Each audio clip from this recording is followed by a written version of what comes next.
ইমাম হুসাইন আলাইহিস সালামের মওলিদ ছিল বলেই আজ বিশ্বের মধ্যে আপনার পরিচয় আছে যে আপনি আজাদার।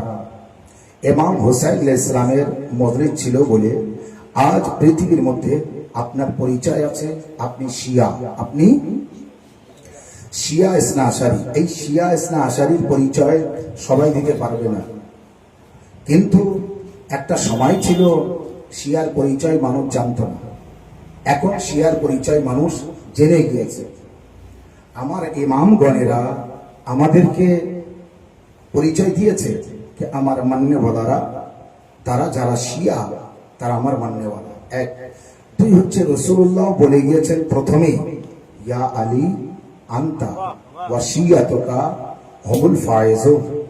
আলী, তুমি আর তোমার শিয়ারাই কামিয়াবি। দ্বিতীয় রাসূলুল্লাহর আরেকটি হাদিস আছে, ইয়া আলী আনতা ওয়া শিয়াতুকা হুমুল জান্নাহ। আলী, তুমি আর তোমার শিয়ারা সকলেই জান্নাতি। আলী, তুমি আর তোমার শিয়ারা কি জান্নাতি। পৃথিবীর মধ্যে কোথাও কোন মাযহাবে কোন জায়গায় এমন হাদিস পাবেন না। আপনি যদি বলেন মৌলানা সাহেব এই হাদিসটি কোথায় পেলেন, আমি আপনাকে বলবো কিতাবের নাম হাদিস, মোটা হাদিস, তার নাম হচ্ছে আরজাহুল মুতালিব। তার মধ্যে যান, তার মধ্যে পরিষ্কার পাবেন এই হাদিসটি যে আল্লাহ নবী বলেছেন, আলী, তুমি আর তোমার শিয়ারা জান্নাতি। আলী, তুমি আর তোমার শিয়ারা জান্নাতি। আজ আলী আলী করি বলেও খারাপ, শিয়া নাম বলি বলেও খারাপ। আল্লাহ ইয়া রাসূলুল্লাহ ইয়া আলী। আজ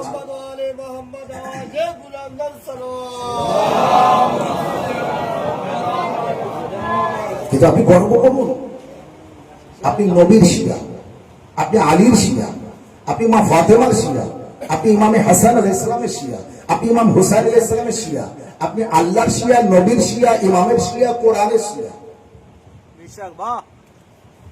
মাথায় এটা বলবেন,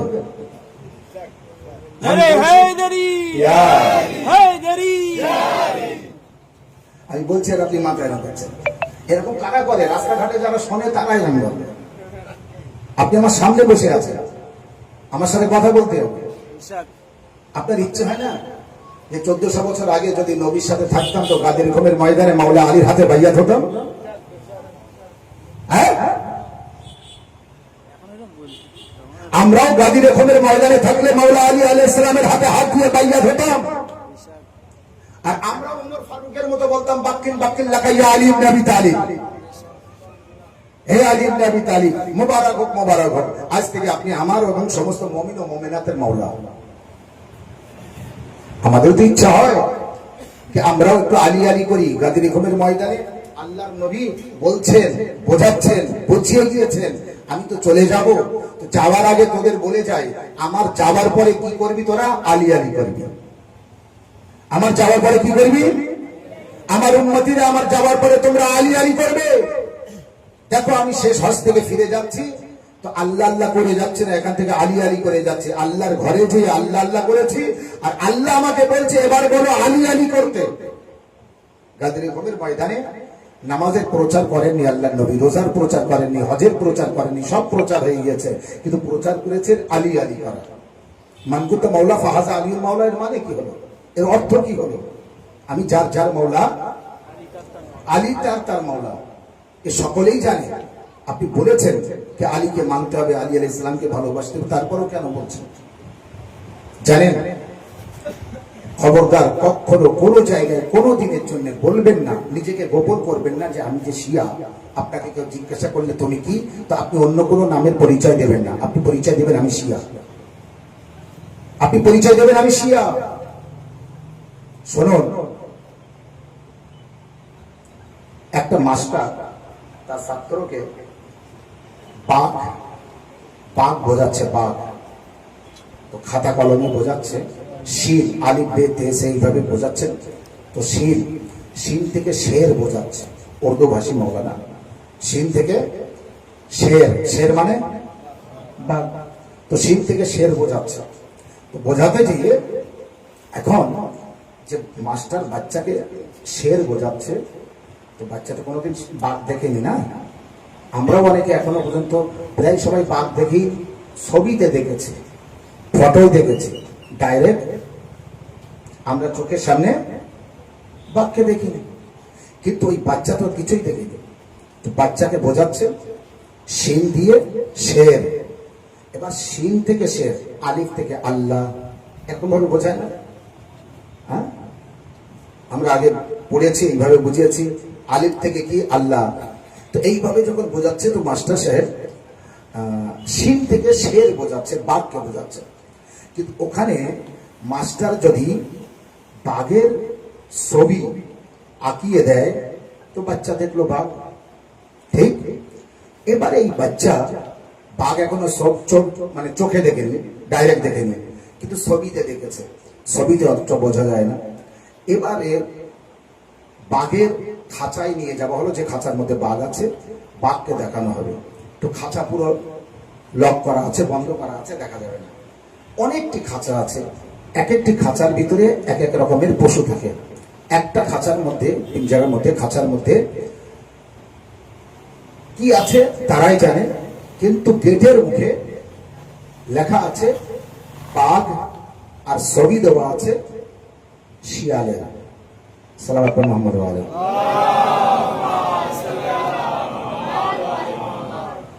লেখা আছে বাঘ, কিন্তু যে ছবিটা ওখানে আঁকিয়েছে তার ভুল হয়েছে।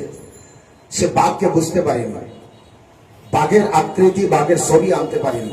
সে বাঘের ছবি আঁকিয়েছে, কিন্তু ছবিটা হয়ে গিয়েছে শিয়ালের। এই বাচ্চা বাঘ পড়ে ওই শিয়ালকে বাঘ ভাববে না? ভাববে না।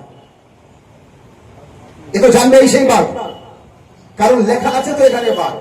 আমরাও অনেক জায়গায় লেখা পড়ে মানে না করতে পেরে আমরা উল্টো অন্য মানে করি, অন্য বুঝি। আমাদের দ্বারাই ভুল হয়, তো বাচ্চার দ্বারাই ভুল হবে, সব বাচ্চাদের ভুল হবে, আমার আপনারও ভুল হবে। অনেক সময় ছবি না দেখে ওই লেখা দেখে বলবো বাঘ, বলে আমি ওখানেই যাব, ওই খাঁচায় যাব, কিন্তু যাওয়ার পরে দেখবো কি ওখানে বাঘ নেই, এখানে আছে শিয়াল। আচ্ছা, বাঘ আর শিয়াল এক না আলাদা? আলাদা। বাঘ পালাতে শিখেনি, শিয়াল দাঁড়িয়ে লড়াই করতে শিখিনি, পারে না। শিয়াল কিভাবে পালাতে হয় তা জানে। সারা বিশ্বের মানুষ নিজে যেমন শিয়াল লেজ গুটিয়ে পালানো শিখেছে, শিয়াল পালায়, বাঘ কখনো পালায় না। তাই পৃথিবীর সমস্ত দেশ, পৃথিবীর এই মুহূর্তে সারা মুল্ক, সারা দেশ শিয়ালের মতো লেজ গুটিয়ে পালিয়েছে। যখন এরা দেখেছে বাঘ বলে একজন কেউ আছে, সেই শেরে খোদার আলী শের সৈয়দ আলী খামনাই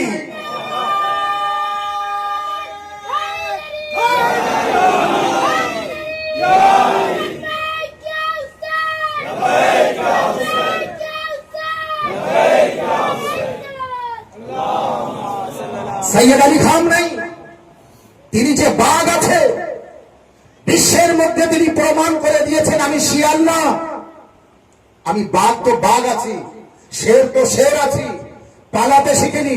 আচ্ছা, কেন পালায়নি? পৃথিবীর মধ্যে যত ধর্মের মানুষ আছে, যত ইতিহাস আছে, কোন ইতিহাস থেকে আপনি দেখাতে পারবেন না যে কোন যুদ্ধের ময়দান থেকে হযরত আলী পালিয়েছে। আমি আল্লাহর কাছে দোয়া করব, আল্লাহ এমন ঘটনা শোনার পরে, এমন বিষয় জানার পর, যে সমস্ত মানুষ না নড়েছে, না চড়েছে, না বলেছে, আল্লাহ তাদের শরীর যদি খারাপ থাকে তুমি ভালো করে দাও, যেন তারা আমার সাথে একটু নড়ে চড়ে বসে, একটু কথা বলে। আমার খুব কষ্ট হয় ওই ব্যক্তির দিকে আমার নজর যায় যখন আমি ফাজাইলে আলী পড়ছি, শেরের পরিচয় দিচ্ছি, বাঘের পরিচয় দিচ্ছি, আর বাঘের মাননেওয়ালা, শেরের মাননেওয়ালা শিয়ালের মতো বসে থাকে।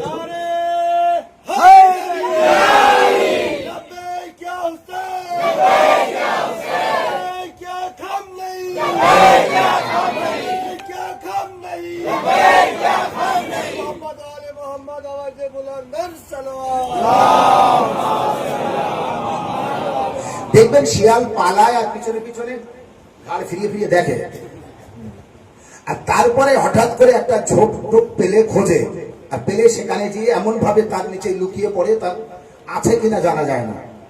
শিয়াল এ কি নামে মুসলমান, কিন্তু পরিচয় দিয়েছে শিয়ালের। হ্যাঁ, নামে মুসলমান, পরিচয় দিয়েছে লোমড়ি শিয়াল। লেজ গুটিয়ে কিভাবে পালিয়েছে। আমি তো বলবো বিশ্বের মধ্যে যত মুসলমান দেশ আছে সমস্ত মুসলমান দেশ প্রমাণ করে দিয়েছে ইরান মুসলমান, বাকি সব ইহুদির বন্ধু।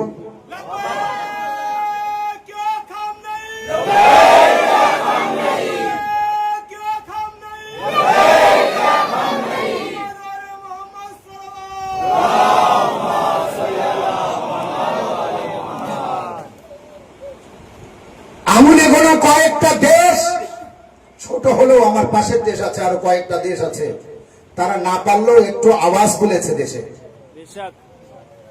আমাদের পাশের একটি দেশ আছে পূর্ব দিকে, আরো পাশে কয়েকটি দেশ আছে, তারা জনগণ কিছু আওয়াজ তুলেছে, তারা পরিচয় দিয়েছে মুসলমানের। আমাদের প্রথম কেবলা বাইতুল মুকাদ্দাস, সেই বাইতুল মুকাদ্দাসকে বাঁচানোর জন্য সৌদির মতো দেশ, আপনি ভাবতে পারেন সৌদির মতো রাজা বাদশাহ, আর পাশেতে আছে গদ্দার একটা দেশ, এ বড় গদ্দার। এই কয়েকটি গদ্দার দেশ এরা প্রমাণ করে দিয়েছে আমরা মুসলমান না। আর বাংলাদেশের কয়েকটা নামধারী মৌলবি হয়েছে, এদের মৌলবি বলতে লজ্জা করে, এরা আবার ইরানকে নিয়ে সমালোচনা করছে। মৌলবীর নামটা ভুলে যাচ্ছি, কি বলবো তাকে, তার ভিডিওটা আমি সেভ করে রেখেছি। এ বলেছে ইরান কুফরি দেশ। কেন কুফরি দেশ বলে? এই জন্য কুফরি দেশ যে ওখানে শিয়ারা বাস করে, আর সুন্নি ওখানে নেই। আমেরিকা সম্পূর্ণ কুফরি দেশ না, ইরান সম্পূর্ণ কুফরি দেশ। সেই মাওলানা বলছে কেন ইরান সম্পূর্ণ কুফরি দেশ? বলছে ইরানে সব শিয়ারা থাকে, সুন্নিরা থাকে না। আর আমেরিকা ইসরায়েল সম্পূর্ণ কুফরি দেশ না। কেন কুফরি দেশ না? কারণ ওখানে সুন্নিরা থাকে। আল্লাহু আকবার, কি বিচার করেছে দেখুন। ইরানে কয়েক হাজার সুন্নি ভাইদের মসজিদ আছে, সুন্নি নেই, শত শত মসজিদ আছে, হাজার হাজার শিয়া আছে, সুন্নি আছে। এত সুন্নি ভাই ইরানে আছে, কিন্তু ইরানের শিয়াদের ব্যবহার এত ভালো, ইসলামের ব্যবহারে, ইসলামের নীতি আদর্শে চলে। ওখানে কোনোদিন শিয়া সুন্নি সংঘর্ষ হয়নি, তাই এই লেভেলের সুন্নিরা জানে না ওখানে সুন্নি আছে না নেই।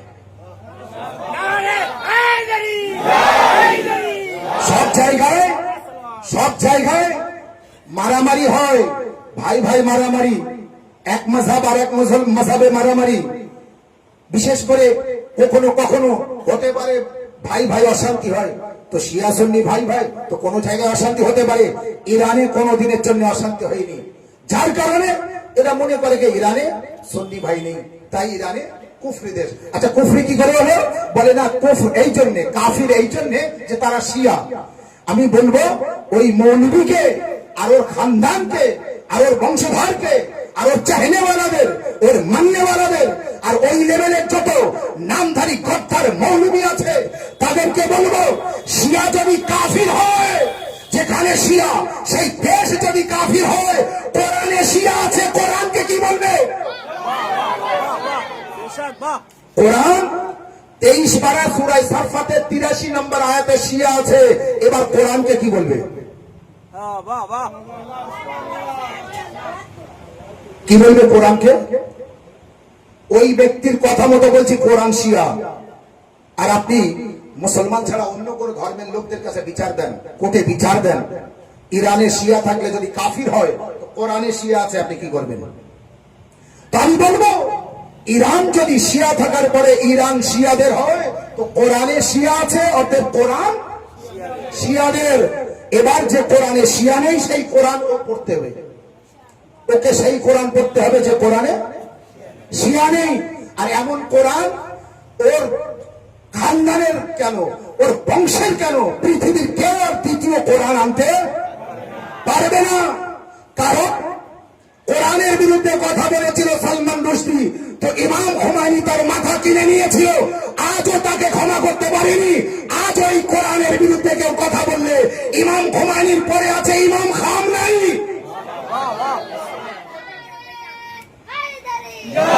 ইমাম খামনাই, সৈয়দ আলী খামনাই, যাকে আপনি বলতে পারেন ইমাম খামনাই, ये ইমাম হুই, ইমাম হুমায়ুনি, এখন বর্তমান আছে ইমাম খামনাই। ये খামনাই আছে এমনই খামনাই যিনি প্রমাণ করে দিয়েছে মুসলমান কাকে বলে আর ইহুদি কাকে বলে।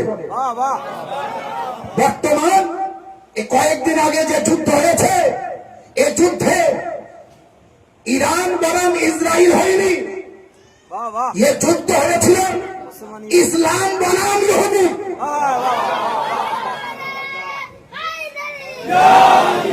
এ যুদ্ধ ইসলাম বনাম ইহুদি। এবার ইসলামের দিকে কে ছিল আপনি প্রমাণ করুন, আর ইহুদির দিকে কে কে ছিল প্রমাণ করুন। যারা চুপ ছিল তো সব ইহুদির বাচ্চা, আর যারা ইরানের সাথে সাথ দিয়েছে তারা সব মুসলমানের বাচ্চা। এই হলো আসল তথ্য। ইরান ছোট্ট একটা দেশ, সামান্য ক্ষমতা, ইরান পারে কখনো? এই হচ্ছে মানুষের কথা। কিন্তু এরা জানে না ইমান বড় না অর্থ বড়। ইমান বড়। আয়াতুল্লাহ আলী খামনাই লড়েছেন অর্থের বলে না, ইমানের জোরে। ইমানের জোর, ইমানের শক্তি এমন দেখিয়ে দিয়েছে, বিশ্বের সব থেকে বড় দাদার গালে চড় মেরে বুঝিয়ে দিয়েছে। আর একটা চড় মেরেছে, একে চড়ে ঠান্ডা হয়ে গিয়েছে। ইসরায়েলের কাছে নম নম করছে, আরে তুই ঠান্ডা হবে, তুমি আমাকে গুড়িয়ে দেবে। আমার এত বড় ইয়ার বেসে যখন উড়িয়ে দিয়েছে, ইরান আর কাউকে ভয় পাবে না। আর ইরান বলেছিল আমি ভয় পাই তো আল্লাহকে ভয় পাই, আর কাউকে ভয় পাই না, আর কাউকে ভয় পাই না। সৈয়দ আলী খামনাইকে দেখে বুঝুন, वो আলী যখন ময়দান ছাড়েনি, সেই আলীর সন্তান আলী খামনাই ময়দান ছাড়বে না। এটা বুঝিয়ে দিয়েছে আমি ময়দান ছাড়নেওয়ালা না। তো সৈয়দ আলী খামনাই কোন মাযহাবের মানুষ? শিয়া মাযহাবের মানুষ। এই জন্য সৈয়দ আলী খামনাই শিয়া বলে তাকে সমর্থন না করে ইসরায়েলকে সমর্থন করেছে। সৈয়দ আলী খামনাইকে সমর্থন না করে আমেরিকাকে সমর্থন করেছে। এ আমেরিকা ইসরায়েলকে সমর্থন করেনি, এ নিজের মাযহাবের পরিচয় দিয়েছে। হ্যাঁ, মাথা নাড়া দেবেন, আওয়াজ দেবেন। এ নিজের মাযহাবের পরিচয় দিয়েছে, এ প্রমাণ করে দিয়েছে আমি কোন মাযহাবের। মাযহাব আনতার হারিসের মাযহাব যে মাযহাবে ছিল, এরা সেই মাযহাবের মানুষ, যার জন্য প্রমাণ করে দিয়ে। আচ্ছা, মাযহাব আনতার হারিসকে কে মেরেছিল? মাওলা আলী আলাইহিস সালাম মেরেছিলেন। এই জামানার মাযহাব আনতার হারিসকে কে মেরেছে? সৈয়দ আলী খামনাই মেরেছে। সালাওয়াত মুহাম্মদ।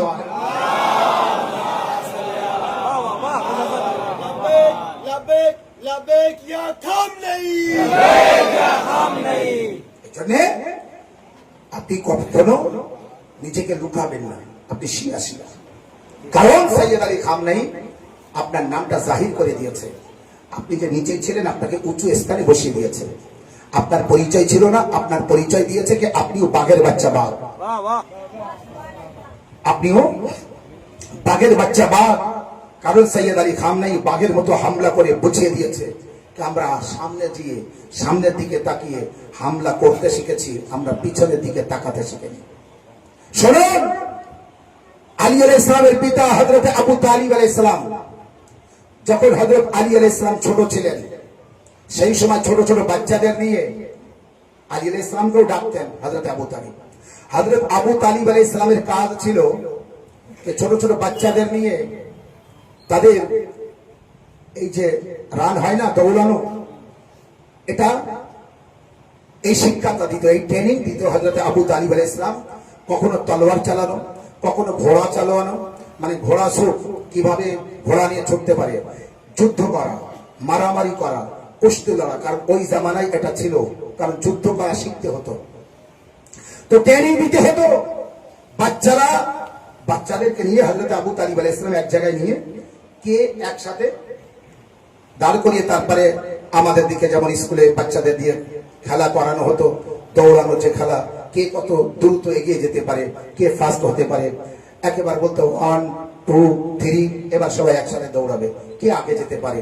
তো এই দৌড়ানোর যে ট্রেনিং দিতে হযরত আবু তালিব আলাইহিস সালাম, তো হযরত আলী আলাইহিস সালাম বাকি যে ট্রেনিং গুলো তাতে শরীক হতেন, কিন্তু দৌড়ানোর ট্রেনিং কোনোদিন শরীক হয়নি হযরত আলী আলাইহিস সালাম।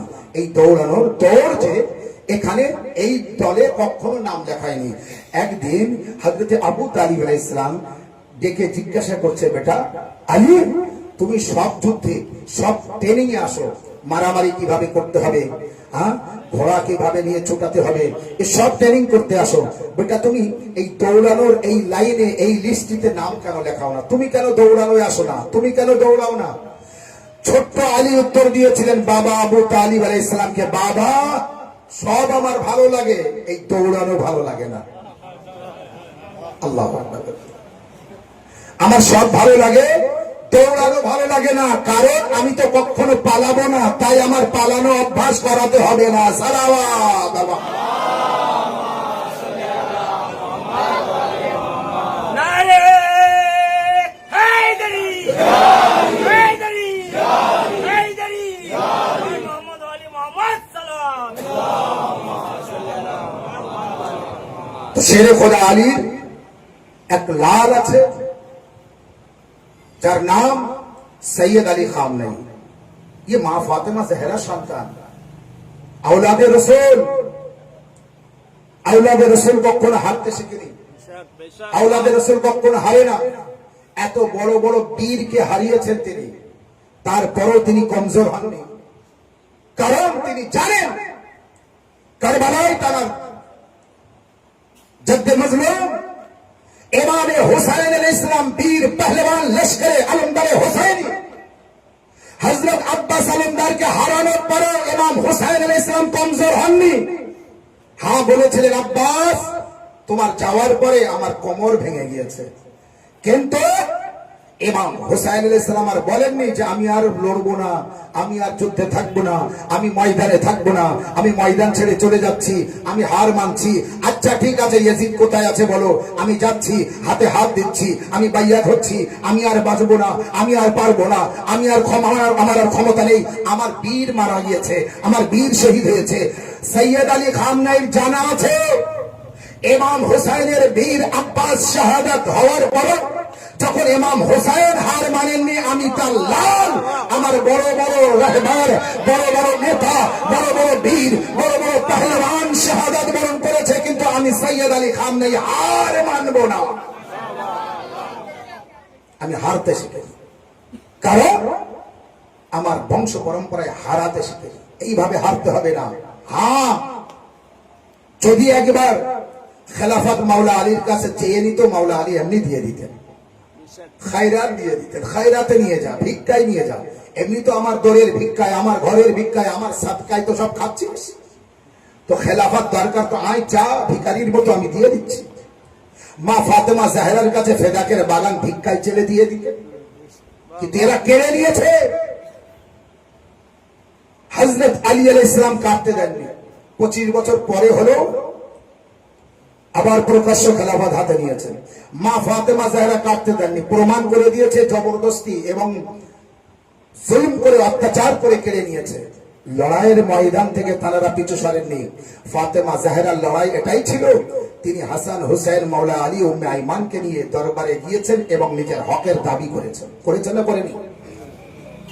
তিনি তো ঘরে বসে থাকেননি, যার যেমন ক্ষমতা থাকবে সে সেইভাবে লড়বে। বিশ্বের সমস্ত দেশ বুঝুক আর না বুঝুক, দাদা দুটো বুঝতে পেরেছে, যাদের মুখের উপরে কেউ কথা বলে না, যাদের চোখের দিকে চোখ দেয় না, যাদের দিকে মাথা উঁচু করে তাকায় না, যাদের গোলামি করে, যাদের পা চাটে, সেই দুটো পা চাটা দেশ অন্য দেশে ছেড়ে দিলাম, ওই দুটো পা চাটা দেশ সৈয়দ আলী খামনেই। বলবো না বেহরমতি কথা, কারণ তিনি নিজের পা চাটতে দেবেন না, কিন্তু সৈয়দ আলী খামনেই বুঝিয়ে দিয়েছে, আমার যা পুরানো জিনিসপত্র ছিল তাও এখনো শেষ হয়নি, নতুন জিনিস সব আছে, নতুন জিনিস সব আছে, আমার নতুন সম্পদ সব আছে। বুঝতে পেরেছেন সম্পদ মানে? আমার নতুন সম্পদ সব আছে, আমি এখনো তাতে হাত দিতে পারিনি। ইমানি ক্ষমতা এত বেশি, ইমানি ক্ষমতা এত বেশি, যখন হিজরত করে রাসূলুল্লাহ চলে যাচ্ছেন, রাসূলুল্লাহর ঘর ঘিরে ফেলেছিল কাফিররা। ঘিরেছিল না ঘিরেনি? ঘিরেছিল। আল্লাহর নবী সবার সামনে দিয়ে হিজরত করেছিলেন না চুরি করে পালিয়েছিলেন? সবার সামনে দিয়ে গিয়েছিলেন। দেখতে পেয়েছিল কেউ? যখন তাব্বাত ইয়াদা আবি লাহাব, আবু লাহাবের হাত ভেঙে যায়, এই আয়াত নাজিল হলো, সূরা আসলার এই আয়াত হলো। তো আবু জেহেলের স্ত্রীর নাম ছিল উম্মে জামিল।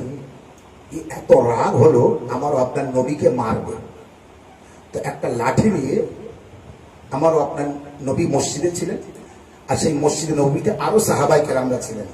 হযরতে আবু বকর রাদিয়াল্লাহু তাআলা আনহু দেখছে যে উম্মে জামিল একটা ছড়ি নিয়ে, একটা লাঠি নিয়ে আসছে নবীকে মারার জন্য, আর বলছে মোহাম্মদ, তার ভাষায়, মোহাম্মদ কোথায়, আমি মারবো? হ্যাঁ, আমার স্বামীর হাত ভেঙে যাবে। হ্যাঁ, এই সুরো নিয়ে এসছে, এই আয়াত নিয়ে এসছে, এই মোহাম্মদকে মারবো। হযরতে আবু বকর রাদিয়াল্লাহু তাআলা আনহু বলছে মোহাম্মদ সাল্লাল্লাহু আলাইহি ওয়াসাল্লামকে, হুজুর আপনি একটু সাইড হয়ে যান, যেহেতু মহিলা না আসছে, কি করব, কি করা যাবে, তো আপনি একটু সাইড হয়, আপনি একটু সাইড হয়ে একটু সাইডের দিকে যান। তার মানে জানেন, এমন সাইডে যাবে মানে লুকাতে বলছে, আপনি একটু লুকিয়ে পড়ুন যাতে আপনাকে না মারতে পারে। আমারও আপনার দয়ার নবী বলেছিলেন, আবু বকর দেখো কি হয়। সালাওয়াত।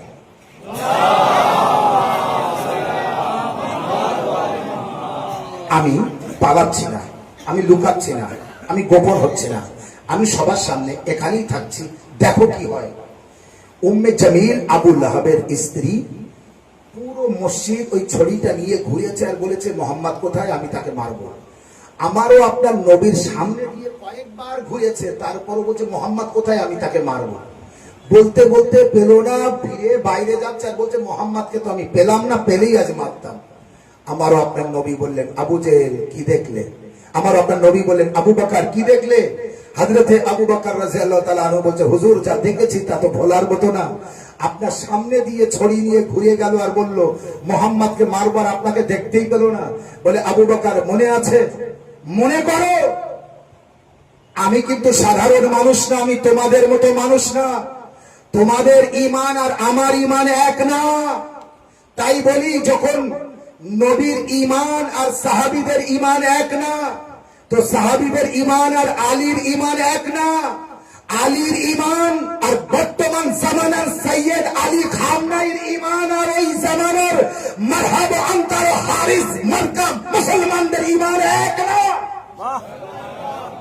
সৈয়দ আলী খামনাইর ঈমান সামান্য হতে পারে, বড় বড় লিডার তানার শাহাদাত বরণ করতে পারেন। তিনি যখন বলেছেন আমি বাঁচি আর মরি কিচ্ছু যায় আসে না, খবরদার যেন তোমরা হুসাইনি মিশনকে ছাড়বে না,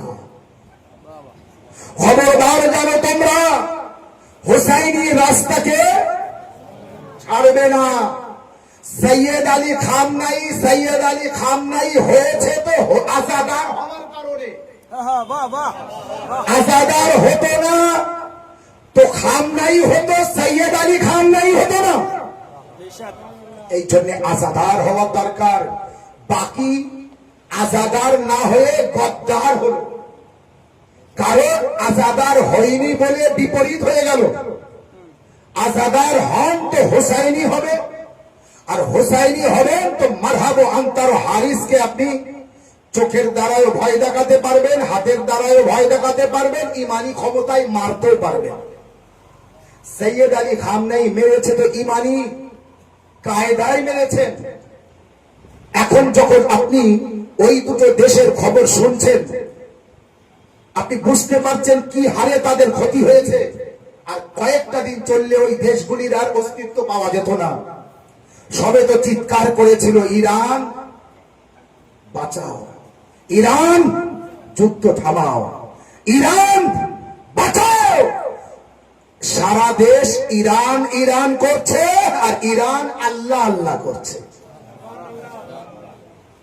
ইরান আল্লাহ আল্লাহ করছে। ইমানি ক্ষমতা সৈয়দ আলী খামনাইর কত?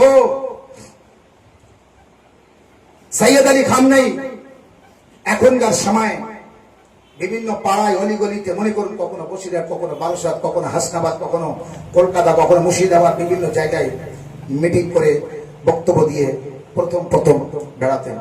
এখন সব জায়গায় স্বাভাবিকভাবে এইভাবে যান না, কারণ বর্তমান তারা দেশের ভিতরে তারপরেও ধরে ফেলেছে অনেকে, এবং এই মুহূর্তে দেশটা খুব সতর্কতার সাথে চলছে। কেউ রাস্তায় স্বাভাবিকভাবে আর চলতে পারছে না। ইমানি জজবা ওখানে এত আছে। আবারও বলি, শিয়া সুন্নি উভয়ে এমন ভাবে কাঁধে কাঁধ মিলিয়ে আছে, এবং ওখানকার যে পার্লামেন্ট, কয়েকজন সুন্নি সম্প্রদায়ের আমার ভাইদের তাদের মন্ত্রী বানিয়ে রেখেছেন। কেন? বড় বড় দায়িত্ব দিয়ে রেখেছেন। কেন?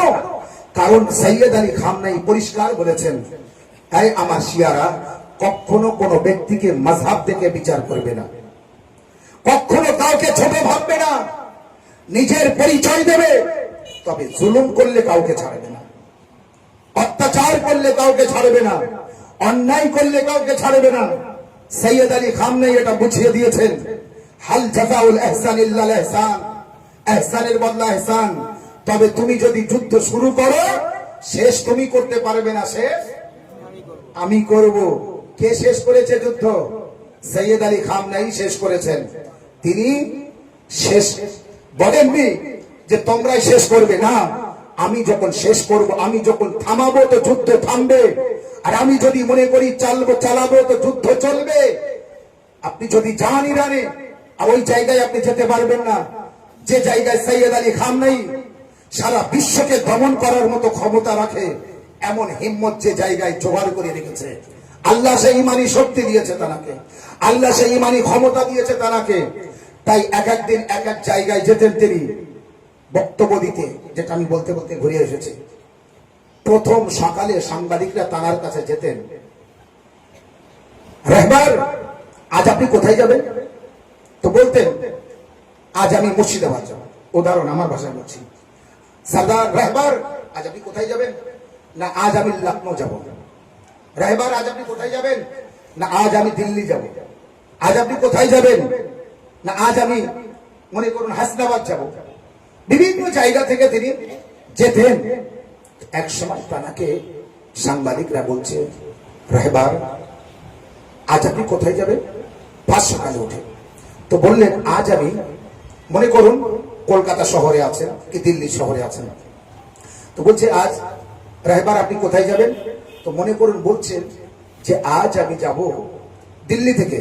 হঠাৎ করে বলছেন, আজ আমি যাব পশ্চিম বাংলার, কলকাতার পশ্চিম বাংলার বসিরহাট সাব ডিভিশনের হাসনাবাদ থানার অন্তর্গত আমুলগাছা গ্রামের কোন একজন একদম গরিব, খুব গরিব ভিখারি বাড়ির কোন একটা নাম করলো, অমুক বাড়িতে যাব। সম্ভব? দিল্লি থেকে বার হবেন আর আসবেন কোথায়?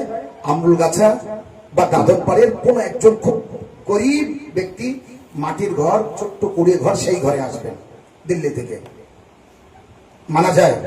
কিন্তু রাহবার বলেছে, তো সাথে সাথে সাংবাদিক সেখানে পৌঁছে গিয়েছে, চারিদিক খবর হয়ে গেছে, রাহবার আজ এখানে আসবে। আচ্ছা, এর আগে রাহবারের নিয়ম হচ্ছে, সৈয়দ আলী খামনাইর কথা বলছি, ইনি যখনই যেখানে যেতেন, এনার ঘর থেকে যখন বার হতেন, তো আগাম খবর হয়ে যেত আজ বা আগামীকাল রাহবার কোথায় যাবে।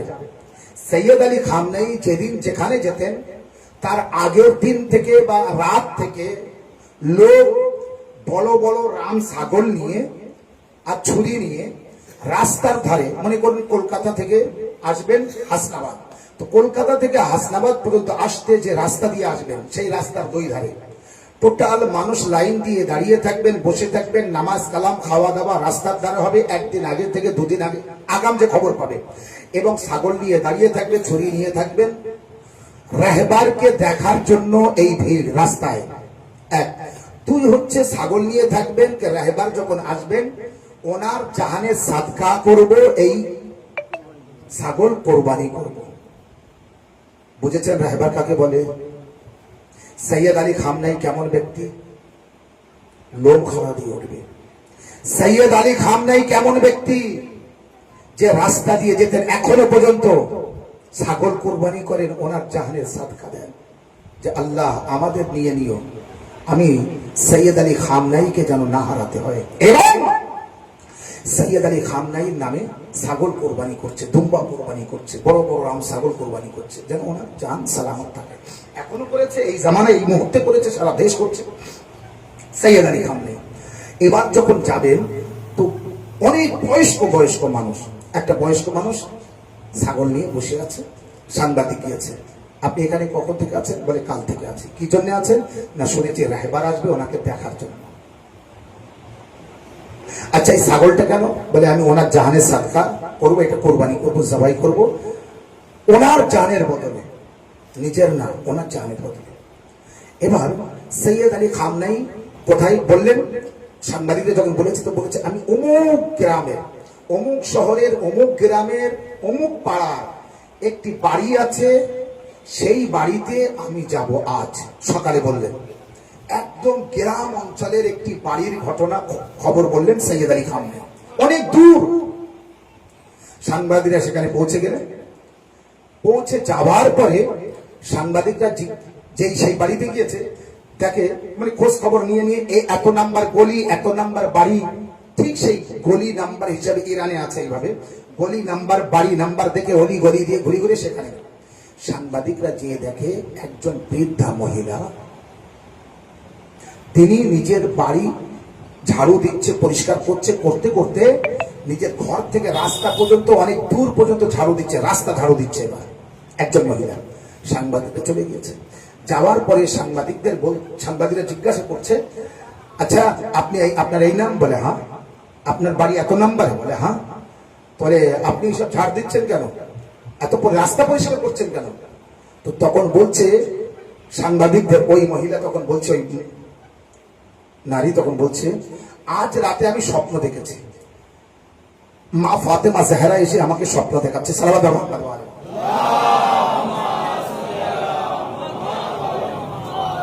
আজ রাতে আমি স্বপ্ন দেখেছি, ফাতেমা জাহরা এসে আমাকে স্বপ্নে বলছে তাড়াতাড়ি ওঠ, নামাজের তাহাজ্জুদ কর, ফজরের নামাজ আদায় কর, করে তাড়াতাড়ি তোর ঘর দর পরিষ্কার কর, রাস্তাঘাট পরিষ্কার কর, আজ আমার ছেলে আসবে তোর বাড়িতে, আজ আমার ছেলে যাবে তোর বাড়িতে, তাড়াতাড়ি বাড়িটা পরিষ্কার কর। এই মহিলা সাংবাদিকদের বলছে যে মা ফাতেমা জাহরা বলেছে আমার ছেলে আসবে তোর বাড়িতে, তুই তাড়াতাড়ি বাড়ি রাস্তাঘাট পরিষ্কার কর। তাই আমি পরিষ্কার করছি, আমি জানি না কে আসবে, বাস ফাতেমা আমাকে বলেছে যে আমার ছেলে আসবে তোর বাড়িতে। সাংবাদিকরা অপেক্ষা করছে কে আসে ছেলে। আস্তে আস্তে আস্তে আস্তে দেখা গেল রাহবারে মুআজ্জাম সৈয়দ আলী খামনাই এসেছেন ওনার বাড়িতে। ওখান থেকে সাংবাদিকরা এটা প্রচার করলেন, মা ফাতেমা জাহরাকে, মা ফাতেমা জাহরা যারাকে নিজের ছেলে বলেন, তার নাম সৈয়দ আলী খামনাই। সালাওয়াত আলাইহি।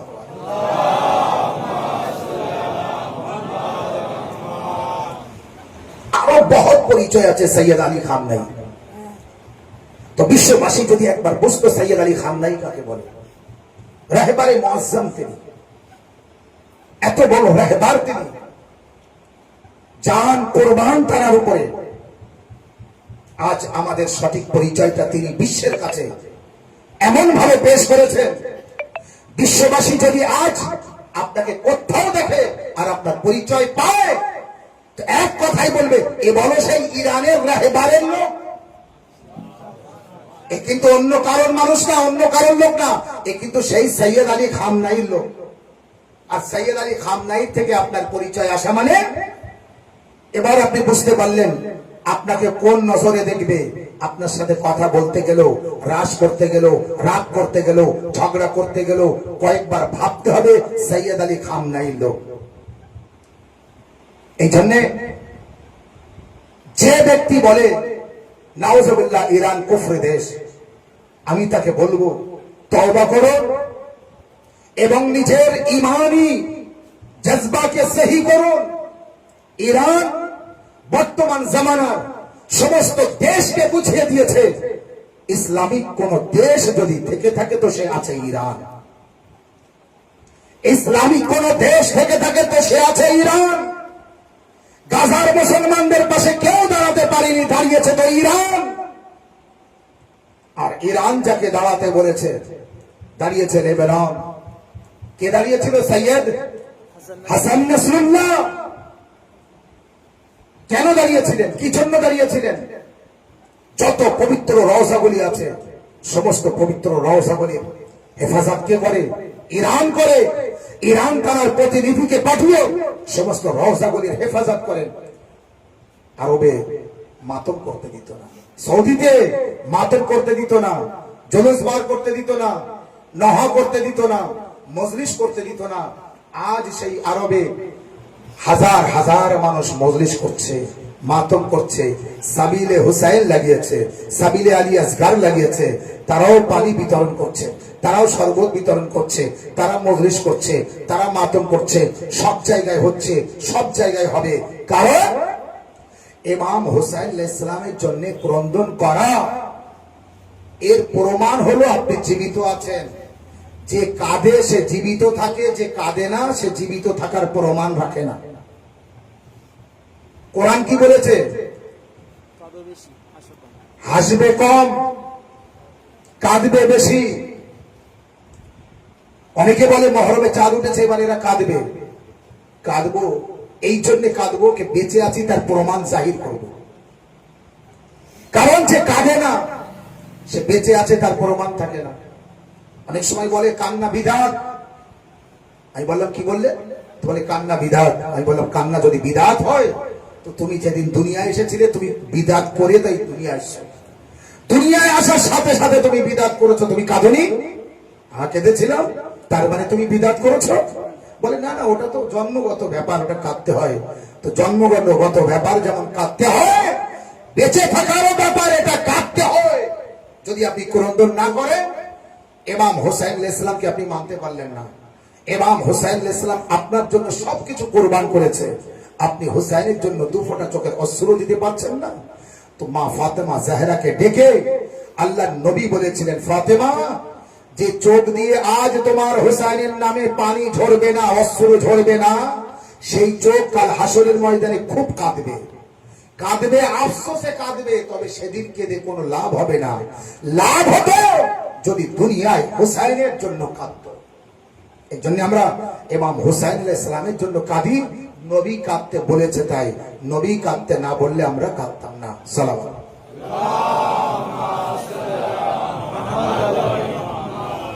আমি কোরআন পাকের কথাও বলেছি। 23 পারা সূরা সাফফাত 83 নম্বর আয়াত আল্লাহ বলেছে, ওয়া ইন্না মিন শিয়াতিহি লা ইব্রাহিম। অবশ্যই ইব্রাহিম শিয়া ছিল। ইব্রাহিম কি ছিল? শিয়া ছিল। ইব্রাহিমের মিল্লাতে আছে আমাদের নবী এসেছেন, তো আমাদের নবীও শিয়া। আর আমাদের নবী শিয়া মানে সমস্ত নবীরা শিয়া। আমার নবী শিয়া হবে, আর আমার নবীর থেকে ছোট ছোট যে সমস্ত নবীরা 1,23,999 জন নবীর উম্মতিরা কলেমা পড়েছে সেই নবীর, আর সমস্ত নবীরা কলেমা পড়েছে আমাদের নবীর। সমস্ত নবীরা কার কলেমা পড়েছে? আমাদের নবী। আদম নবীর উম্মতি কলেমা পড়েছে লা ইলাহা ইল্লাল্লাহ আদামা সাফাতিল্লাহ, আর আদম কলেমা পড়েছে লা ইলাহা ইল্লাল্লাহ মুহাম্মাদুর রাসূলুল্লাহ। নূহ নবীর উম্মতিরা কলেমা পড়েছে লা ইলাহা ইল্লাল্লাহ নূহ নবী, আর নূহ নবী কলেমা পড়েছে লা ইলাহা ইল্লাল্লাহ মুহাম্মাদুর রাসূলুল্লাহ। ইব্রাহিম নবীর উম্মতি কলেমা পড়েছে লা ইলাহা ইল্লাল্লাহ ইব্রাহিম খলিলুল্লাহ। সমস্ত নবীর উম্মতিরা নবীর, আর সমস্ত নবী আমার নবীর উম্মতি। কারণ আমার নবীর কলেমা পড়েছে, আমার নবী যদি শিয়া হয় বাকি নবীরা কি হবে? শিয়া। এই জন্য শিয়া শব্দ খারাপ না, খারাপ করেছে কয়েকটা কাঠমোল্লা। এত কাঠমোল্লা পড়িনি, জানিনি, কিচ্ছু বুঝিনি, শুধু শিয়া শব্দকে খারাপ মানে নিয়েছে। শিয়া শব্দের অর্থ লোকাতে যান, ডিকশনারিতে যান, যদি খারাপ মানে আসে আমি কালকেই মেম্বারে বসে ঘোষণা করব আমি শিয়া না। শিয়া শব্দ খারাপ না। শিয়া যদি খারাপ হয় কুড়ি পারা সূরা আল কাসাসের মধ্যে মুসা নবী এক ব্যক্তিকে রাগ হয়ে গিয়েছিল, এক ঘুষি মেরেছে আর মারা গিয়েছে। একে ঘুষিতে মেরে দিয়েছে, রাগ ছিল মেরে দিয়েছে। যখন সে মারা গিয়েছে, প্রথম কথা ছিল দুজনে ঝগড়া করছিল। কোরআনে বলছে দুজন ঝগড়া করছে, একজন মুসার শিয়া, অপরজন মুসার শত্রু। কি বলেছে? একজন মুসার শিয়া। কেন? এটা তো বলতে পারতো একজন আল্লাহর বান্দা বা একজন মুসার উম্মতি, বলছে একজন মুসার শিয়া আর একজন মুসার দুশমন। মুসা নবী যে শিয়ার হয়ে দুশমনকে একটা ঘুষি মারলো আর মারা গেল। তার মানে যদি মুসা নবীর সুন্নতের উপরে আমল করতে হয় তো প্রতিটা শিয়ার শত্রুকে ঘুষি মেরে মারতে হবে। ঘুষি না মারতে পারি, হাত দিয়ে মারতে হবে। তো আমরা হাতও মারবো না, ঘুষও মারবো না, কারণ আমরা মুসার উম্মতি না, আমরা আখেরি নবীর উম্মতি। আখেরি নবী হলো রাহমাতাল লিল আলামিন, তিনি আলামিনের জন্য রহমত। তো যখন মুসা নবী, একজন মুসার শিয়া, অপরজন মুসার শত্রু, তার মানে এখানে কি বোঝা গেল? যে মুসার মাননেওয়ালা তাকে মুসার শিয়া বলা হলো, যে মুসার মাননেওয়ালা না তাকে মুসার শত্রু বলা হলো। এখানে মুসা নবী শিয়া, ওখানে ইব্রাহিম নবী শিয়া। হাড়ির সব ভাগ টিপে দেখতে হবে হয়েছে না হয়নি, না একটা দুটো টিপলে বোঝা যায়? সব নবীর শিয়া বলতে হবে, একটা দুটো নবীর শিয়া বলে আল্লাহ বুঝিয়ে দিয়েছে, বাকি নবীরা সালাম মুহাম্মদ ওয়া আলি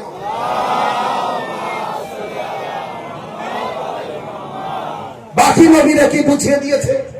তো শিয়া শব্দ খারাপ না, শিয়া মানে একটা দল, শিয়া মানে পবিত্র দল। শিয়া শিন ইয়া আইন হে, জানেন এই শিয়াতে 5টি নোক্তা আছে, মানে পঞ্চতনী।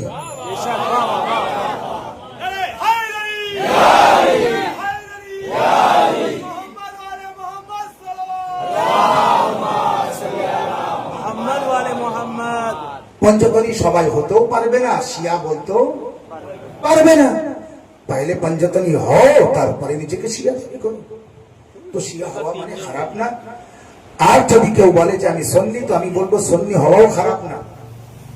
কেন খারাপ না? শিয়াও ভালো, সুন্নিও ভালো, শাফি ভালো, মালিকি ভালো, হাম্বলি ভালো, হানাফি ভালো, মালিকি ভালো, সব মাযহাব ভালো। খারাপ কোন মাযহাব না যদি সে আল্লাহওয়ালা হয়, যদি সে নবীওয়ালা হয়, যদি সে আহলে বায়াতকে মানে তো সব ভালো, যদি আহলে বায়াতকে না মানে তো কিছুই ভালো। বোঝা গিয়েছে? খারাপ কেউ না, খারাপ আমলের কাছে। আমল ভালো তো সব ভালো, আমল ভালো না তো কিছুই ভালো না। আমল যার ভালো তার সব ভালো। আমল ঠিক করতে হবে, আমল অর্থাৎ কর্ম, আমল অর্থাৎ আপনার ইমানি জজবা জাহির করতে হবে, পরিচয় দিতে হবে আপনার। আপনি কিসের উপরে ভিত্তি করেন, আপনার আকীদা কি, আপনার ঈমান কি, আপনার বিশ্বাস কি, এই যতক্ষণ আপনি ঠিক না করতে পারবেন। আজকে 1 ঘন্টা হয়ে গেল। আল্লাহু আকবার, সালাওয়াতুল মুহাম্মাদ। যাক, আজ মজলিস একটু লম্বা হয়ে গেল, কাল পরশু থেকে একটু ছোট করে ওসুল করে নেব ইনশাআল্লাহ। সালাওয়াতুল মুহাম্মাদ। দুই একজনের একটু কষ্ট হচ্ছে, ঘুম ঘুম ভাব। তারা হচ্ছে মন দিয়ে শুনছে না, তো এই জন্য ঘুম ঘুম ভাব লাগছে। আর মন দিয়ে শুনবেন না তো যদি আগামী বছর মহরম আসার আগে মালিকুল মহদির সাথে দেখা হয় তো ভালো করে শুনবেন। হ্যাঁ, ভালো করে শুনবেন, কারণ ওই কারবালায় একটা ছোট্ট করে মোসাহেব করবো 5-7 মিনিটের, ওই হচ্ছে জীবনের শেষ মজলিস। তখন বুঝতে পারবেন ইমাম বাড়িতে যেয়ে ঘুমানোর সাথটা। সালাওয়াত মুহাম্মাদ।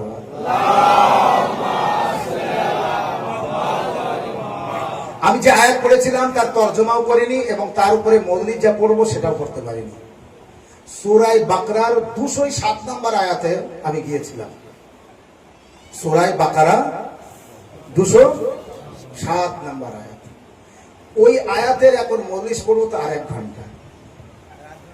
তবে না, ওই আয়াতের ভিতরে যাওয়া হবে তো পুরো পড়তে হবে, কিন্তু আয়াতের তরজমাটা করে বুঝিয়ে দিয়ে দেই कि কালকে ইনশাআল্লাহ যদি পারি তো ওই আয়াতের উপরে, আজ তার উপরে পড়ার কথা ছিল, কিন্তু ইমানি জজবা জাহির করতে চেয়ে আমি ইরানকে নিয়ে বললাম এই কারণে যে ইরান সম্পর্কে আমাদের জানার দরকার আছে, বোঝার দরকার আছে, আর জানারও দরকার আছে রাহিবারে মুআজ্জাম তিনি আমাদের জন্য কি করেছেন।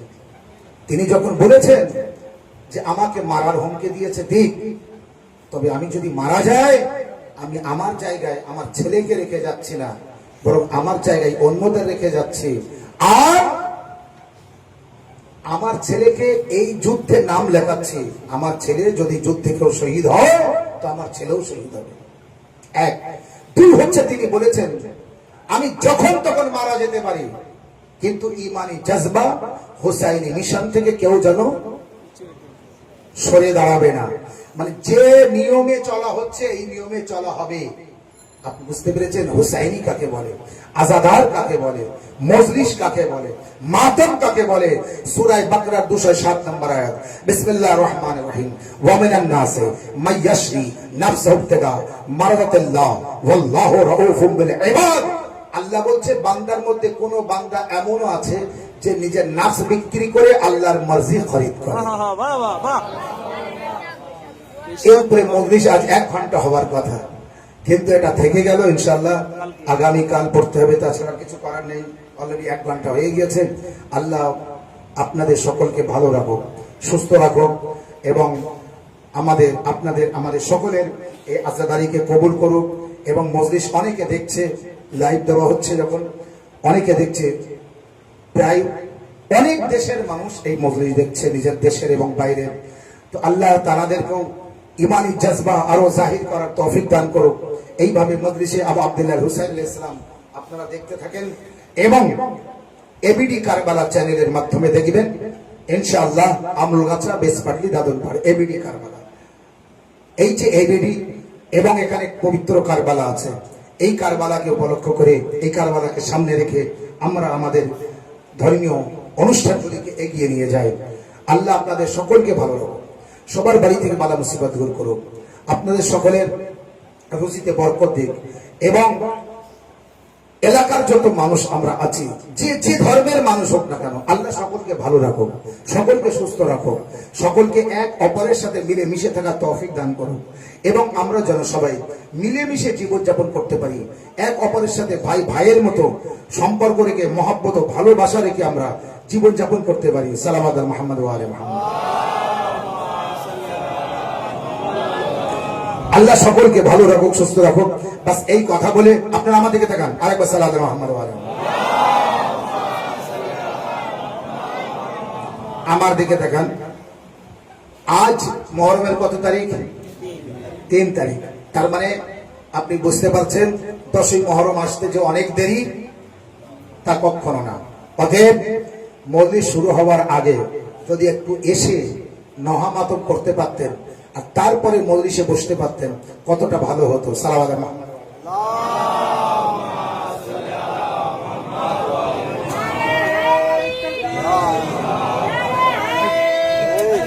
আল্লাহ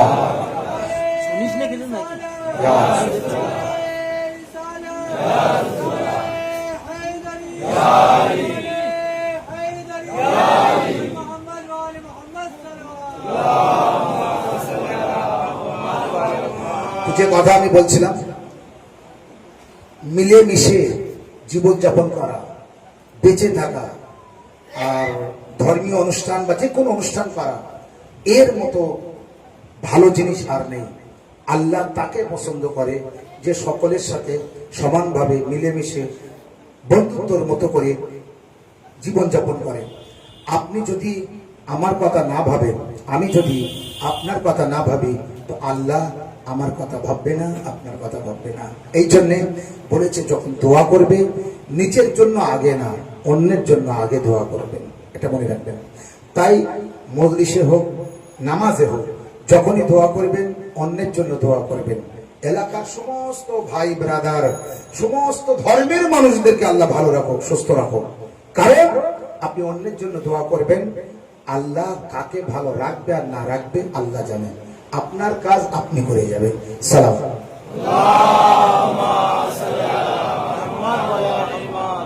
তো আজ মুহররমের 3 তারিখ। আমরা জানি ইমাম হুসাইন আলাইহিস সালাম মদিনা ছেড়েছিলেন, কিন্তু তার আগে অনেক ঘটনা ঘটেছিল। কুফা থেকে বহু চিঠি গিয়েছিল। কোন রবায়াতে আছে 10,000, কোন রবায়াতে আছে 70,000 চিঠি গিয়েছিল। একের পর এক চিঠি পাঠিয়েছে। মাওলা আপনি আসুন, মৌলা আপনি আসুন। তাই ইমাম হুসাইন আলাইহিস সালাম যাওয়ার আগে নিজের চাচাতো ভাইকে পাঠিয়েছিলেন, নাম ছিল মুসলিম ইবনে আকিল। হযরত মুসলিম আলাইহিস সালামকে যখন পাঠায়, ভাই মুসলিম যাও আর কুফার খবর নাও, কি হালে আছে, কি অবস্থায় আছে, তুমি আমাকে জানাবে। মুসলিম আলাইহিস সালাম যখন যাচ্ছিলেন, সেই সময় মুসলিম আলাইহিস সালামের দুটো ছেলে, নাম ছিল ইব্রাহিম আর মোহাম্মদ। মাশাআল্লাহ, এই যে নাম মনে রেখেছেন এটাই বিরাট ব্যাপার। তার মানে আপনি মৌলিক শুনেন তো, ইব্রাহিম আর মোহাম্মদ। আরো দুটো ছেলে ছিল, যে দুটো ছেলে মায়ের সাথে ছিল। আর এই দুটো ছেলে জনাবে মুসলিম আলাইহিস সালাম নিয়ে আসেন। মুসলিম আলাইহিস সালাম যখন যায়, এই দুটো ছেলে জেদ করে যে বাবা আমিও যাব। বড় ছেলে বলে আমিও যাব, ছোটটা বলে আমিও যাব। দুই ছেলে জেদ করে আমরা যাব। জনাবে মুসলিম আলাইহিস সালাম বলেন, বেটা আমি দূর সফরে যাচ্ছি, ঠিক মন দিয়ে শুনবেন, বাস আমি মুসাইব এসে গেছি, আমি দূরের সফরে যাচ্ছি। মুসলিমের দুই ছেলের মোসাইব পড়ব, মোহাম্মদ ইব্রাহিমের ছোট্ট মোসাইব পড়ব, কারণ অনেক সময় নিয়েছি। তো বলে, বেটা আমি অনেক দূরের সফরে যাচ্ছি। ছেলে শোনে না, বলে না বাবা আমরাও যাব। তাই দুটো ছেলেকে নিয়ে মুসলিম আলাইহিস সালাম কুফায় গিয়েছিলেন। জানেন আপনারা, কুফায় যাওয়ার পরে জনাবে মুসলিম আলাইহিস সালামের উপরে কত বড় মুসিবত এসেছিল। হযরত মুসলিম আলাইহিস সালামকে আশ্রয় দেওয়ার মতো কেউ ছিল না। শেষে প্রথম দিনে তো জনাবে মুসলিমের দুই ছেলের, যেহেতু অনেক দূরে সফর করে এসছে, হাতে চুম্বন দেওয়ার জন্য, কপালে চুম্বন দেওয়ার জন্য, পোশাক পরিষ্কার করে দেওয়ার জন্য লাইন পড়ে গিয়েছিল। আর জনাবে মুসলিমের হাতে বাইয়াত করার জন্য প্রচুর মানুষের ভিড়। কিন্তু ইবনে জিয়াদ যখন আসলো কুফায়, মালুম ইবনে জিয়াদ আর জনাবে মুসলিম আলাইহিস সালামের উপরে চাপ সৃষ্টি করলো, নজরবন্দি করে দিল। মুসলিম কারোর বাড়িতে থাকবে না, যার বাড়িতে মুসলিম থাকবে তাকেও মেরে দেওয়া হবে, সাথে মুসলিমকে। হযরত মুসলিম আলাইহিস সালাম নামাজ পড়ে কুফার মসজিদ, আল্লাহ নসিব করুক আপনাদের জিয়ারতের, ওই কুফার মসজিদের নামাজ পড়ে যখন বাইরে বার হচ্ছেন, দেখে আর কেউ নেই, কেউ নেই মুসলিমের সাথে। ছেলে দুটোকে গ্রেফতার করে জেলের ভিতরে বন্দী করেছে। মুসলিম আলাইহিস সালাম যদি আমার সাথে আমার বাড়িতে যায় তো মুসলিমকে মারবে, সাথে আমাকেও মারবে। এই ভয়ে যারা চিঠি দিয়েছিল তারাই মুসলিমকে কেউ আশ্রয় না দিয়ে সব নিজের নিজের বাড়িতে একা চলে গেল। মুসলিম একা।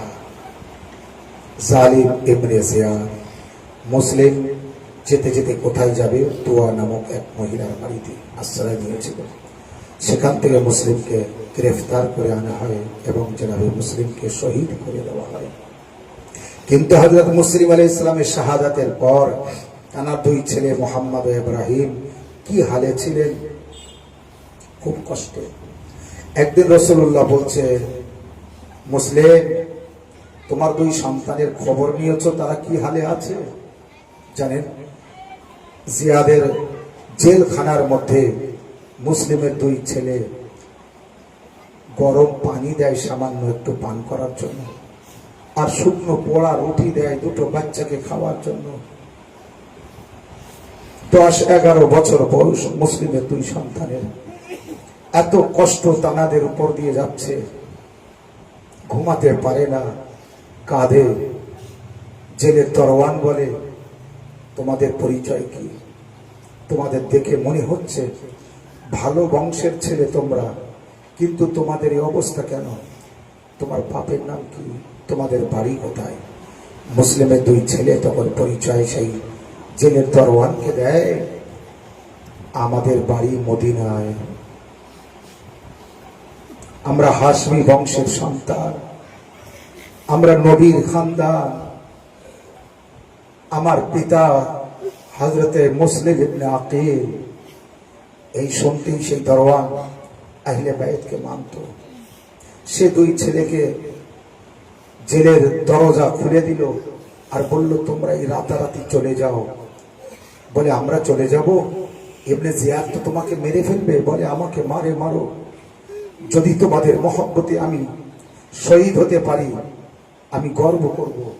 বাস তোমরা এই রাতের অন্ধকারে এই কুফা শহর ছেড়ে যেন মদিনার রাস্তায় চলে যাও, যেন ইবনে জিয়াদ তোমাদের খুঁজে না পায়, ইবনে জিয়াদের লস্কর যেন খুঁজে না পায়। আসাদারও মুসলিমের দুই সন্তান ওখান থেকে বার হয়ে, রাবায়াতের মধ্যে আছে, লেখা আছে, রাতের অন্ধকার, ছোট ছোট দুই বাচ্চা, রাস্তা গলি পথ চেনা নেই, চলতে চলতে একবার দেওয়ালে ধাক্কা লাগে, একবার জমিনে পড়ে যায়। যদি ছোট ভাই পড়ে যায় না তো বড় ভাইটা তুলে নেয়, কখনো বড় ভাই পড়ে যায় তো ছোট ভাই তুলে নেয়, কখনো দেওয়ালে লাগে আবার সেখানে পড়ে যায়। অন্ধকার না, চিনতে পারে না, একেবারে অচেনা রাস্তা, অলি গলি দিয়ে যাচ্ছেন। আজাদারও খুব কষ্টের মুসাহেব পড়ছি। আস্তে আস্তে যতটা কাদার কেঁদে নেবেন, নিশ্চয়ই মা জাহেরার রুমাল পেতে আছে আপনার চোখের পানি নেওয়ার জন্য। মুসলিমের দুই ছেলে যেতে যেতে সকাল হয়ে গেল। যেই নাকি সকাল হলো, সাথে সাথে এক ব্যক্তি সামনে দেখা পেল, আওয়াজ দিল, এই বাচ্চারা তোমরা কোথায় যাচ্ছ? যেহেতু তারা ছোট মানুষ, তারা বলে উঠলো আমরা মদিনায় যাচ্ছি। আওয়াজ দিল, তোমার পিতার নাম কি? তার সন্দেহ হলো পিতার নাম কি, বলে মুসলিম। সাথে সাথে দুই ছেলেকে ধরে নিল, নিয়ে ইবনে জিয়াদের কাছে নিয়ে গেল। ইবনে জিয়াদ দুটো ছোট মাসুম বাচ্চা দেখে তার দয়া হলো না, আবার জেলের ভিতরে বন্দি করে দিল। আবার জেলের ভিতরে বন্দি করে দিয়ে, আর যে দরওয়ান ছেড়ে দিয়েছিল তাকে শহীদ করে দিয়েছে। নতুন দরওয়ান ছিল, এই নতুন দরওয়ান কুফায়। ইবনে জিয়াদ বলে দিয়েছে ভালোভাবে খেয়াল রাখবে, এরা যেন চলে না যেতে পারে, এদের গরম পানি দেবে, শুকনো পোড়া রুটি খেতে দেবে। হাই মুসলিমের দুই ছেলে রাত দিন কাঁদে, আর তারা জানে না বাবা শহীদ হয়েছে। একবার ছোট ভাই বলে বড় ভাইকে, ভাইয়া বাবা আসে না কেন আমাদের খবর নিতে? বাবা আসে না কেন আমাদের খোঁজ নিতে? বাবার কি হয়েছে? এদিকে যে তার বাপকে শহীদ করে দিয়েছে তারা খবর রাখে না। বাবার কি হয়েছে, কেন আমাদের খবর নিতে আসে না? আসাদারও এইভাবে দুই ছেলে যাচ্ছে, যেতে জেলের ভিতরে আছে। এমন একদিন জেলের দরওয়ানের সন্দেহ হলো, আওয়াজ দিল, তোমরা আমার কাছে এসো। দুটো বাচ্চা আসলো, যেই দুটো বাচ্চা এসেছে না, আবার জিজ্ঞাসা করছে তোমাদের নাম কি? নাম বললো। তোমাদের পিতার নাম কি? বলে আমার পিতার নাম মুসলিম। যেই নাকি মুসলিম বলেছে, বলে আচ্ছা মাওলা হুসাইন আলাইহিস সালামের কাসিদ হয়ে যে মুসলিম এসেছিল? বলে হ্যাঁ। বলে আমার মাওলা মুসলিমের সন্তান, আমি মাওলা হুসাইনকে মানি, আমি মাওলা আলীকে বড় ভক্ত, আলীকে মানি, ভালোবাসি। তোমরা আমার মুসলিমের সন্তান, আমি তোমাদের এই কষ্ট সহ্য করতে পারবো না। আমি এই জেলের দরজা খুলে দিচ্ছি আর আমার হাতের আংটি খুলে দিচ্ছি। তুমি এই আংটিটা নিয়ে তোমরা দুই ভাই এখান থেকে চলে যাও। আর এই রাতের ভিতরে, অন্ধকারের ভিতরে, সকাল হতে না হতে কুফা শহর ছেড়ে বাইরে চলে যাবে। তোমরা যখন মদিনায় পৌঁছে যাবে, দেখবে মদিনার রাস্তায় একটা আংটির দোকান আছে। সেই দোকান আমার ভাইয়ের দোকান। এই আংটিটা আমার ভাই দিয়েছিল। আমার ভাই দেখলে চিনতে পারবে। আমার ভাইকে বলবে তোমার ভাই আংটি দিয়েছে আর আমাদের বানি হাসিম ঘরে পৌঁছে দিতে বলেছে, হাসিমি বংশে পৌঁছে দিতে বলেছে। আজাদারও বড় কষ্টের দুঃখের মশায় পড়ছি। এই বলে দুটো সন্তানকে যেই রেহাই করে দিল, ছেড়ে দিল, আর দরওয়ান ছেড়ে দিয়েছে দরজা খুলে। সকাল হলে দরওয়ানকে ইবনে জিয়াদ শহীদ করে দিয়েছে। এরা দুই ভাই ওই আংটি নিয়ে যাচ্ছিল আনন্দে করতে করতে আমরা মদিনায় পৌঁছে যাব। ঠিক সেইভাবে রাত্রে উঠতে পড়তে উঠতে পড়তে দেওয়ালে ধাক্কা লাগতে লাগতে এরা যেতে যেতে একবার শহরের বাইরে যাচ্ছে। এমন সময় সকাল হয়ে গেল, এখনো কিন্তু কুফা শহর পার করতে পারিনি। কেন পার করতে পারিনি আসাদারও জানেন? সারা রাত যেভাবে হেঁটেছেন, সোজা গেলে কুফা শহর পার করে চলে যেত, কিন্তু তারা চেনে না ওই একই রাস্তায় বারবার ঘুরেছেন, একই এলাকায় বারবার ঘুরেছে। ঘুরতে ঘুরতে সেই কুফা শহর পার করতেই না করতে সকাল হলো। যেই সকাল হয়েছে আবার ভয় লেগে গিয়েছে, কেউ এসে আমাদের আবার ধরবে। তাই সাথে সাথে পাশের একটি বাগান ছিল, সেই বাগানে একটি গাছের কঠোর ছিল। সেখানে যে দুই ভাই এমন ভাবে বসে পড়লো, মানে লুকানোর জন্য, ভয়ে কাঁপছে কি আমাদের আবার ধরবে, গ্রেফতার করবে। সেখানে দুই ভাই লুকিয়ে আছে। তার পাশে একটি পুকুর ছিল, পুকুরের ওধারে যে বাড়ি ছিল, সেই বাড়ির মহিলা কিন্তু ইমাম হুসাইন আলাইহিস সালামের মান্যওয়ালা, আর তার স্বামী কিন্তু জাল্লাদ আছে, বড় জালিম আছে। সেই বাড়ির মহিলা কানিজ পানি নিতে এসে দেখে পানিতে চাঁদের মতো দুটো চেহারা ভাসছে। এই দেখে মাথা উঁচু করে দেখে দিনের বেলা চাঁদ, তাও দুটো চাঁদ একসাথে। মাথা উঁচু করে দেখে কাছে দুটো নুরানি চেহারা ছেলে। দৌড়ে যেয়ে নিজের মালিকাকে খবর দিল। তার মালিকা দৌড়ে আসলো। আসার পরে বলছে, বাচ্চারা তোমরা তাড়াতাড়ি নিচে এসো, তোমরা কারা, এসো তোমাদের পরিচয় দাও। বাচ্চা দুটো নামছে না। একবার বলছে, আমি কসম দিচ্ছি তোমাদের কোনো ক্ষতি হবে না, আমি ক্ষতি করব না, এসো তোমরা এসো। বাচ্চা দুটোকে ঘরে নিয়ে গোসল দিয়ে তাদের ভালো পোশাক পরিয়ে একবার বলছে, বলো তোমাদের বাড়ি কোথায়? বলছে মদিনায়। বলছে তোমার পরিচয় কি? বলে আমাদের পিতা হযরতে মুসলিম ইবনে আকিল। তখন সেই মহিলা বলছে, মোমেনা। বলছে আমার মাওলা মুসলিমের সন্তান তোমরা, এসো এসো আমার ঘরে এসো। বলে দুই সন্তানকে খাইয়ে আরাম করে একটি পাশের কামরায় দিয়েছে। তোমরা এই কামরায় কত কষ্ট হয়েছে, তোমাদের কত কষ্ট পেয়েছো তোমরা, এই কামরায় একটু ঘুমিয়ে নাও, আরাম করো, অন্ধকার রাত হবে, আমার স্বামী এসে খাওয়া দাওয়া করে ঘুমিয়ে পড়বে, আমার গোলামের দ্বারাই তোমাদের দুই ভাইকে মদিনায় পাঠিয়ে দেবো। আসাদারো কত বড় আশা ছিল এই মুমিনার, কিন্তু তার আশা দুই ভাইকে ঘুম পাড়িয়ে দিয়েছে।